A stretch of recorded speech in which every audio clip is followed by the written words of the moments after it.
Tem dia que a gente está mecânico.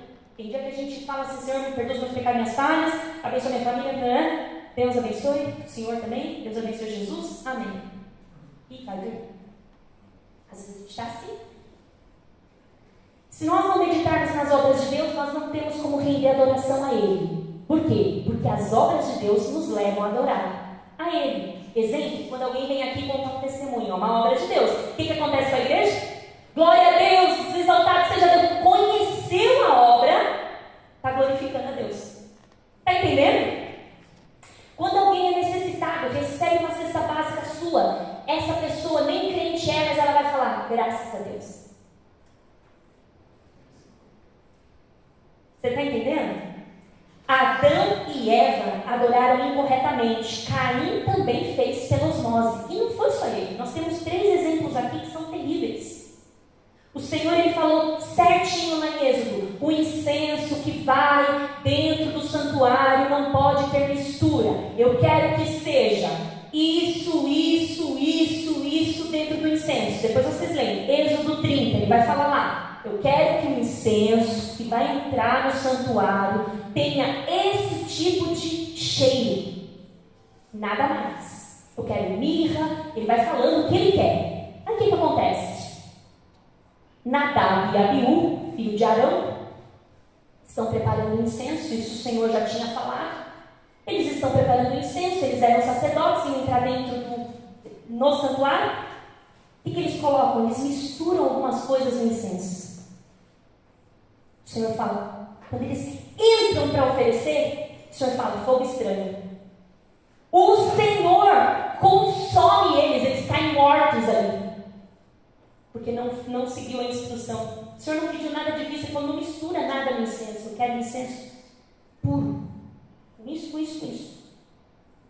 Nadab e Abiú, na intenção de ajudar, na intenção de agradar. Por isso, irmãos, tudo que mexe, tudo que a gente ajuda, não presta.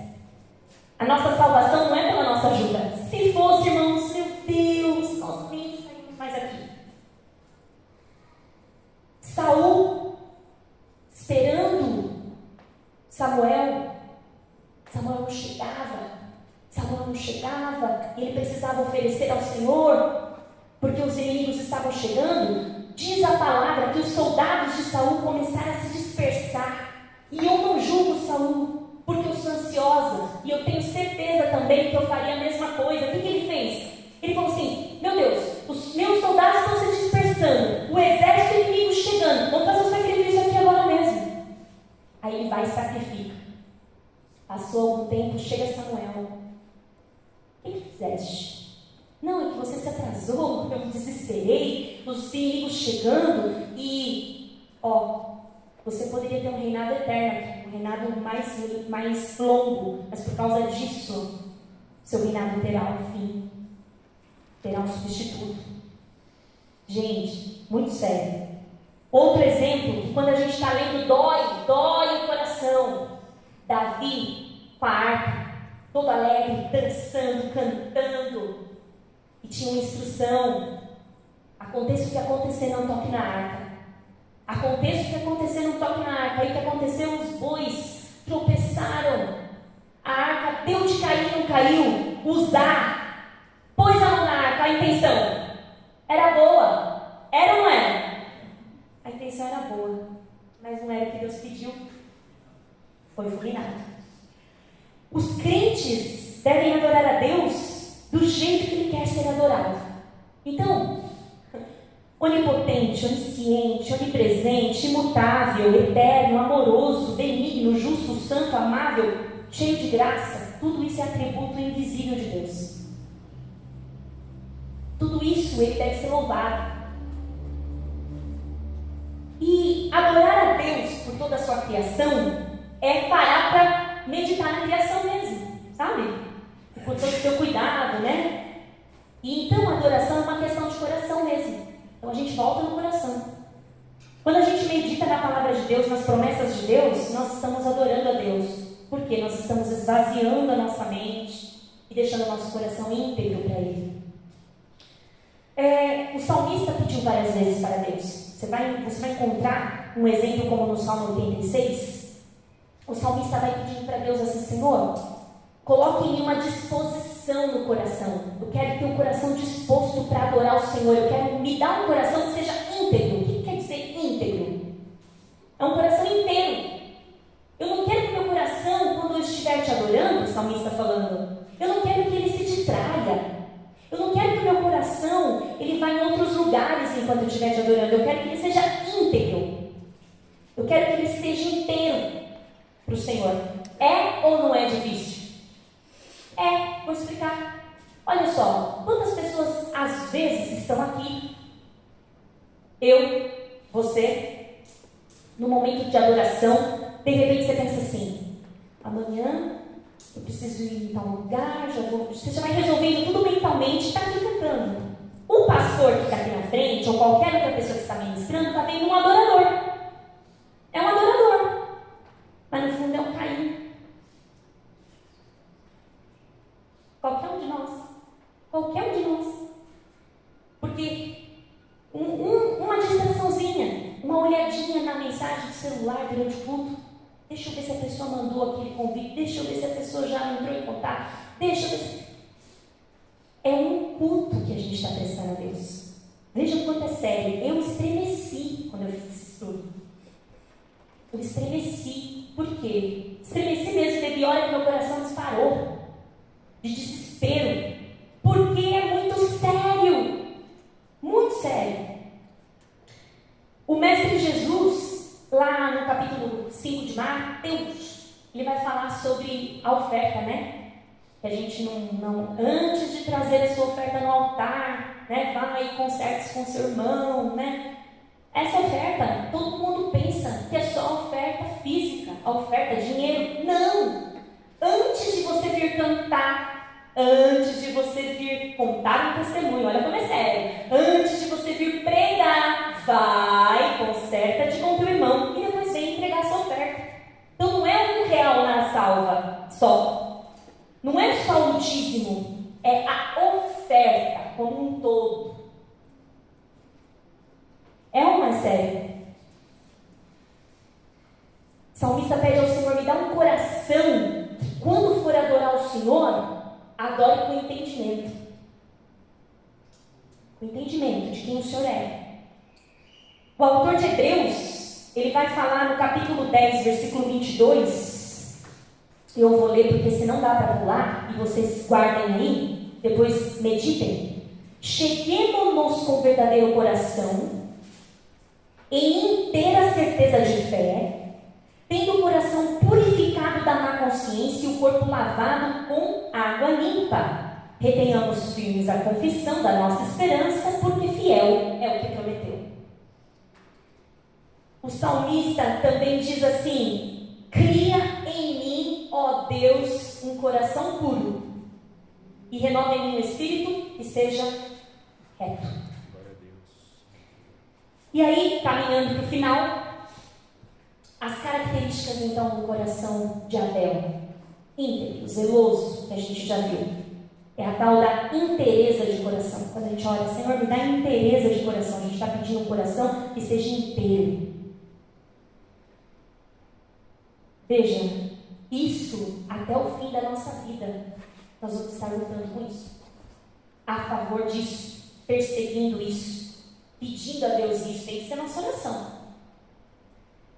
Como vimos, o coração então é a sede de tudo, dele procede as coisas boas e más. A questão, o homem, nós só conseguimos enxergar ações. Por isso que eu falei para vocês que não adianta ficar olhando assim do lado e falar: será que ela é Caim ou ela é Abel? Não, isso aí é uma coisa que só Deus vai fazer. Faz a pergunta inversa: será que eu sou Caim ou sou Abel? Aí você vai sentir cortar um pouquinho mais. Glória a Deus. Aí, olha só, Deus enxerga os motivos do nosso coração. Se a gente achava que agora estava doendo, agora é pior, porque olha só, parecer ser zeloso com as coisas de Deus, parecer ser piedoso com as coisas de Deus, e não ter os motivos certos, é vã, negócio não vale nada. Entendeu? Então a gente corre o risco aí de ter 50 anos participando de tudo, ativo, fazendo obra, evangelizando, sem cair. Entendeu? Como é sério o negócio? Vou te dar um exemplo. Os católicos, eles são zelosos quando eles vão pagar a promessa, não é? Prometeu, vai cumprir. Esses dias eu vi na internet uma moça falando assim: muito obrigada, Nossa Senhora, porque eu consegui cumprir. Ela mostrou lá ela subindo aquelas escadarias. Quando ela chegou lá em cima, ela suspendeu a calça, estava em carne viva os joelhos dela, mas ela estava feliz. É zelo. Porém, Paulo diz que zelo sem conhecimento é vão. Então, olha só. Alguns mosteiros são super zelosos. Quando eles sentem que eles estão pecando, quando eles sentem que eles tiveram inveja, eles têm um chicotinho e eles se chicoteiam até sangrar. É a penitência. As procissões que a gente vê também é zelo. Zelo. Pedro foi zeloso pelo motivo errado. Arrancou a espada, cortou a orelha de mal. Zelo pelo Senhor Jesus. Motivo errado.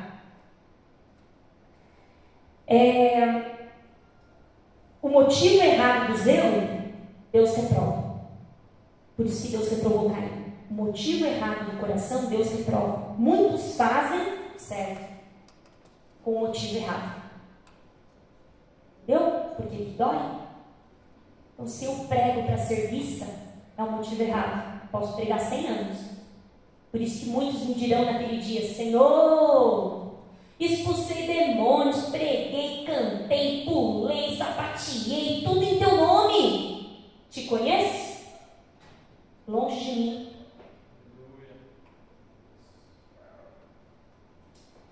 O zelo verdadeiro possui motivos corretos. O ser humano pode ser zeloso pelas coisas mais legítimas possíveis, coisas certas, porém com a motivação diferente. E só tem uma motivação: fazer tudo para a glória de Deus. Quer comais, quer bebais. Quando Paulo fala isso, ele fala tudo. Ele dá esse exemplo porque não dá para ele escrever tudo, não é verdade? Não dá para ele falar assim: quer falais, quer congregais, quer fazer tudo. Não, ele resume, ele fala assim: quer comais, quer bebeis, quer amais, quer deitais, quer levantais, quer tomar banho, tudo para a glória de Deus. É possível que alguém esteja envolvido na igreja fazendo tudo certo com motivação errada. No coração não há nutrição de um amor. O Senhor falou que o fariseu era assim. Ele ganhava todo mundo pregando, mas levando para o mesmo caminho que ele. Por isso que ele fala assim: vocês são cegos. Um cego não pode conduzir outro cego, porque você traz uma multidão, mas tudo para o mesmo, conduzindo para o mesmo lugar. Então, antes de nós termos essa noção de adoração, sair fazendo as coisas e achar que está agradando a Deus, nós precisamos ver se o zelo do nosso coração é legítimo, se não é por motivos egoístas. Muitos homens, eles assumem postura de pastor para poder ter privilégios, para entrar em alguns lugares que só o pastor entra. Tem gente que não tem habilidade nenhuma de ser pastor, mas ele quer ser pastor para ele ter acesso na política, para ele ter acesso em lugares que uma pessoa sem o cargo de pastor não teria.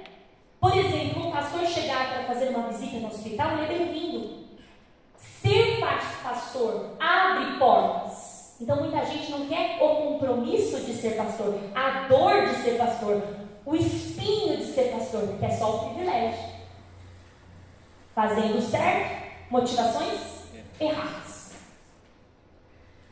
Outros são zelosos para receberem elogios e aplausos. Então, olha, vê ali, eu sou dizimista fiel. Então, parabéns. Não faltei nenhum culto esse final de semana. Parabéns. Não, irmãos, se a gente espera isso, e não vamos ser hipócritas, todo mundo aqui já esperou? Sim ou não? Todo mundo já esperou um reconhecimento? Para, irmãos, o coração da gente é enganoso. Quando alguém fala assim: você pregou muito bem, Satanás já vem no nosso coração falando assim: você arrasou, você é a cara.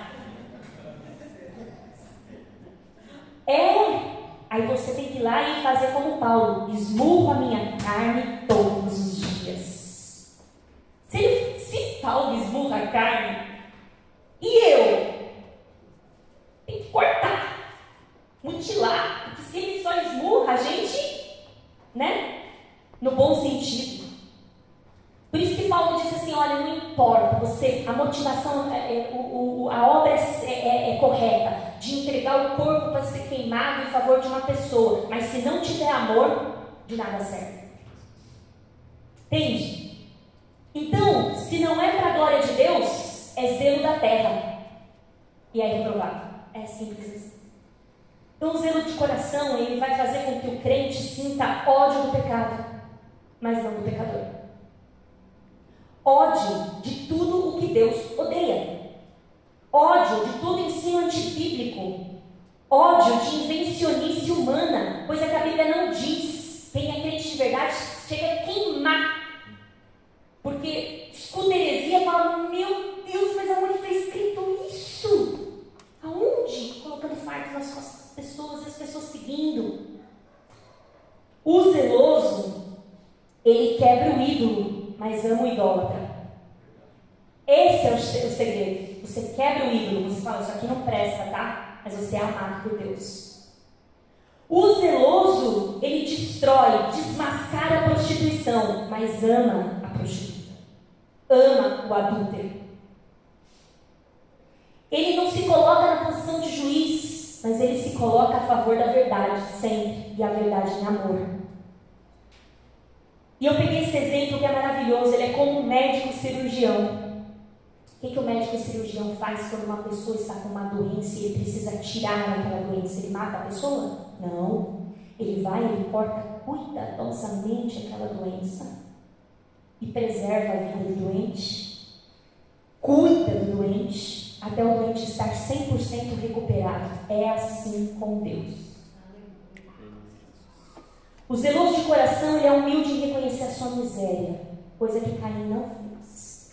Exemplo, quando Deus fala assim, Caim, o que fizeste? Onde está teu irmão? Deus sabia onde estava Abel? Sim. Mas por que Deus foi procurar Caim? Uma chance de arrependimento. Será que tem chance de arrependimento? O que ele fala? Sou eu o cuidador do meu irmão? Por acaso? Aí Deus insiste com ele. Ele continua achando que ele não se arrepende. E aí quando Deus fala também, de onde você tirou o seu sacrifício, não vai ser mais um lugar que vai te dar fruto. Agora o suor do trabalho vai estar com você. Aí ele fala assim, esse castigo é muito grande para mim, eu mal posso carregar. E ainda achava que o Senhor estava sendo injusto com ele. Aí o Senhor, aqui uma pessoa qualquer ia falar, mata. O que o Senhor falou? Ninguém vai te tocar. Eu vou colocar um sinal. Olha o sinal da misericórdia de Deus. Apesar de tudo que Ele fez, o Senhor falou, vou colocar um sinal em você para te preservar. É a misericórdia de Deus na nossa vida. Que às vezes o teimoso diante de Deus não destrói o teimoso. Mas Deus preserva o teimoso e dá várias chances para o teimoso se arrepender. O zeloso de coração, ele não precisa provar a qualidade dele para ninguém. Ele não precisa vir com uma placa escrito assim, eu sou zeloso. Não. Sabe por quê? Quando Moisés desceu do monte, a glória de Deus brilhava no rosto dele e ele não sabia. Só as pessoas viam. O caráter do crente vai brilhar no crente. O crente não vai precisar ficar falando assim, eu sou de caráter, viu? Viu? Pode confiar, sou de caráter, sou responsável, sou fiel. As obras dele vão brilhar.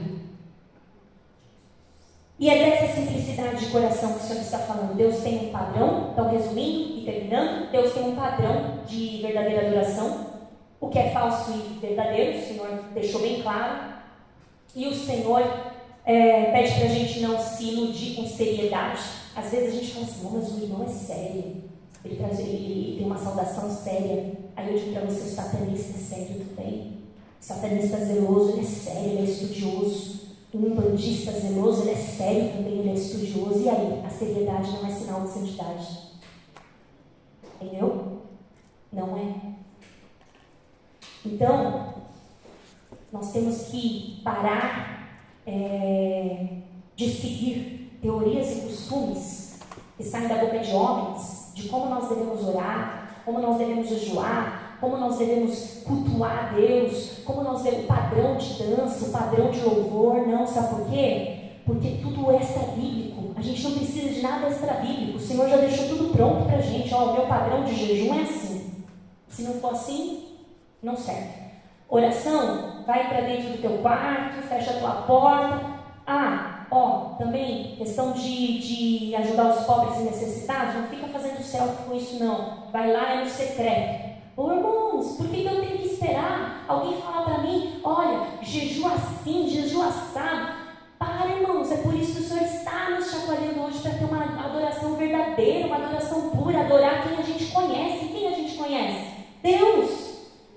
São tantas invenções e esquisitices que Deus não pediu, Ele não pediu, e as pessoas estão propagando, Ele nem citou na palavra. Então, quando nós olhamos a Bíblia, nós encontramos a instrução de tudo que nós podemos fazer e o que nós não podemos fazer. Se nós fazemos diferente, o Senhor nos chama de uma só palavra: tolo. Tolo. Sacrifício de tolo. Amém, irmãos? Amém. Que o Senhor continue falando no coração de vocês. Obedecer melhor do que sacrificar. Daniel, depois você edita essa parte, não deixa aí para o vídeo não, tá? Essa parte que eu queria falar com vocês é o seguinte, irmãos. Tem muito a ver com o estudo de hoje, vinha várias vezes na minha mente. Eu acompanho um pastor que já faz uns 2 anos que esse pastor ele fica... O que ele faz? Ele persegue os pastores incorretos, ele persegue quem é corrupto, ele persegue todo mundo. E o motivação dele tá certa até, né? Porque ele vai desmascarando e tal, e enfim, falsos mestres. Só que quando foi na semana passada, desmascararam ele. Há mais de 1 ano em um relacionamento extraconjugal. Quem desmascarou ele? O esposo da moça. O que ele fez? Ele fez um vídeo e falou, olha, eu não conheço muito esse pastor não, mas eu entrei. Se vocês assistirem no vídeo, ele fala umas palavras muito chulas. Mas ele fala assim, eu não conheço esse pastor, e tira a foto do pastor assim, ó. O pastor tinha ido no Vilela, lá na Inteligência Limitada. O cara é muito inteligente, sério, teólogo, combatendo o pecado, combatendo a corrupção. Aí ele falou, olha, eu sou marido da fulana de tal, tá? Estou aqui em rede nacional, no YouTube. Esse homem aqui, ele tem até dificuldade de falar o nome do cara, aí ele fala assim, ó, estava tendo um caso com a minha esposa há mais de 1 ano, coisas terríveis, não é só casinho, é um caso, assim, sujo. Não é um relacionamento, adultério já é sujo, mas como eu disse, o homem consegue deixar mais sujo e mais nojento. E o que doeu foi o que ele falou por último. Ele falou assim, eu já não gostava de igreja. Agora, muito menos. Ele falou. Porque, ele falou, o que vocês me dizem foi com o pastor, gente. Foi com o pastor. Então, assim, isso aí é para vocês saberem. Ele falou, minha ex-esposa, porque de manhã era minha esposa, agora não é mais. Aconteceu no mesmo dia. Tem mais de não sei quantas 1000 visualizações, porque o cara era conhecido. E aí o que aconteceu? Ele veio em rede nacional, esse pastor. Ele não pede um perdão legítimo, ele fala assim, eu errei. Você não vê nada na feição dele, ele fala assim, queridos seguidores, eu errei, me arrependo. Mas assim, parece que ele decorou. Peço desculpas, minha família está sendo tratada, peço oração, não pede oração para a vítima, porque nessa hora, errada é ela que seduziu ele, né? E ele está resolvendo o problema dele só desativando as redes sociais. Isso, ele falou, eu vou desativar minhas redes sociais. Ou seja, nem falou assim, eu vou me afastar das funções eclesiásticas. Não precisa, vão afastar ele certamente, né? Mas assim, irmãos, o que eu quero dizer, sério, piedoso, conseguiu engajamento, conseguiu seguidores, conseguiu um público, conseguiu uma audiência. Aí o que ele fez? O que deixou o advogado dele arruinado, que também é crente. O cara pegou e falou assim, você fez? Ele falou, não fiz. Me defende na justiça. E ele foi para defender. E no caminho ele soube que fez. Então, irmãos, quando você segue a pessoa, ali nas redes sociais, está muito próxima dela, mesmo que você não tenha visto, mas você vê os posts, você vê as pregações, fala, nossa, que legal, né? Quando você vê isso, você fala assim, realmente aquele que está em pé, cuide para que não caia. Né, irmãos? Então, assim, fazendo certo nem sempre está certo diante de Deus, né? Fazendo certo com a motivação errada, para Deus nada vale. Então, que a gente possa pedir ao Senhor, Senhor, santifica meu coração, coloca motivações corretas, quando eu for ofertar o meu louvor a Ti, a minha adoração, a minha oferta, que seja genuína, inteira. Amém, irmãos? E isso não acontece só na igreja, vocês sabem que o culto ele é em casa também, o culto acontece no trabalho, o culto acontece na rua, o culto acontece no mercado, todo momento a gente está em culto com Deus, em todo momento a gente está oferecendo adoração a Ele. Amém, irmãos? Que Deus abençoe os irmãos e que o Senhor continue falando no coração de vocês, fazendo vocês refletirem, porque essa é a verdadeira palavra. Ela dói, mas ela cura. Amém? Palmas que exaltam Jesus. Glória a Deus. Na oração da fé, é presbítero Caio? Venha fazer essa oração, por favor. Dando finalização a esse culto. Glória a Deus, aleluia. Palmas que exaltam Jesus.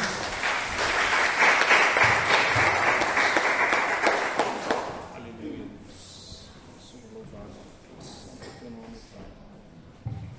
Paz do Senhor, igreja, amém? Tudo maravilhoso, né? Se a gente parar para analisar tudo isso que foi posto aqui, o cristão não saía da linha mesmo, né? Teria uma outra visão, seguir verdadeiramente, né? Mas louvado seja o nome do Senhor que nós temos a oportunidade de estar ouvindo, estudando, e fico feliz porque essa igreja tem pregado e ministrado a palavra. A gente fica muito contente de saber que ainda temos pessoas que verdadeiramente querem seguir a palavra do Senhor. Amém? Coloque a mão no seu coração, amém, irmãos? Pai querido, nós pedimos para que o Senhor possa estar acompanhando, Pai, este rebanho, Senhor, que nós possamos sair daqui, Pai, realmente com o nosso coração transformado, com o nosso caráter verdadeiro, Pai. Aquele caráter, Pai, onde o nosso coração possa estar íntegro a Ti, a Deus. Que nós verdadeiramente, Pai, possamos entregar, Pai, o nosso coração a Ti, ó Deus. Assim como Abel fez naquele momento, Pai, aonde ele deu o melhor para Ti, ó Deus. Que nós possamos entregar todos os dias, a todos os momentos, Pai, o nosso coração verdadeiro a Ti, Senhor. Conduza os Teus filhos. Conduza este povo da melhor forma possível, Senhor, sobre a vida de cada um, Pai, ministrando, Pai, a verdade e justiça, Pai, no coração de cada um, em nome de Jesus, amém. Louvado seja o nome do Senhor.